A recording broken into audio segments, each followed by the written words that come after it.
Code review, speedrun time. Let's get into it. First of all, we shouldn't do this, but we did. Okay, Purehue section.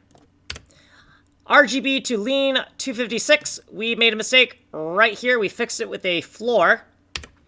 RGB to hue 1530. We did some error checking here for out-of-bounds access, and that didn't do anything. We checked for out-of-bounds values here, and then I realized that right here is where we made the mistake. This was a negative. It should have been a positive. And so now these corrections for different sides of our color spectrum are correct.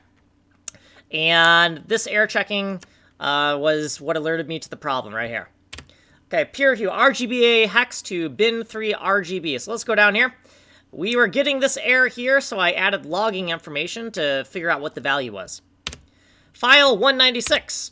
The easyhot to libinity function. We added this to see how many times that the evil RGB was evil, and this is the virtuous RGB. This is the better RGB formula for what color bracket we're in. This is the bad formula for what color bracket we're in, and the good color bracket formula is right here, so we just assign this as an alias, and then put this value in and figure out which 3-bit color bracket we're in: red, green, blue, cyan, yellow, magenta, white, or black. And then if these don't match, we're going to increment the number of times that the evil RGB was evil, and then if we're debugging, we're going to bounds check the virtuous RGB, make sure it's the 3-bit value, and then here we're going to change RGB to virtuous RGB and get the luminosity key.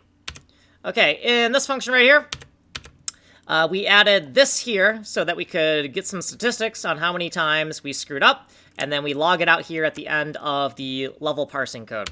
And that's all we did. So we're out of here. Like and subscribe, send money in the mail. My name is Kanji Coder. If you want a shorter explanation, a longer explanation, go here to Ninja Coder. This is the fast playlist on Kanji Coder.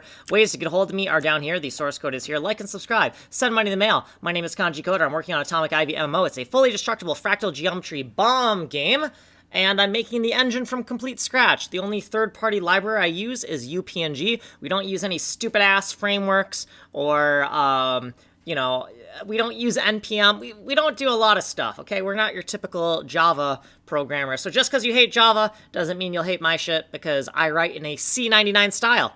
Like and subscribe.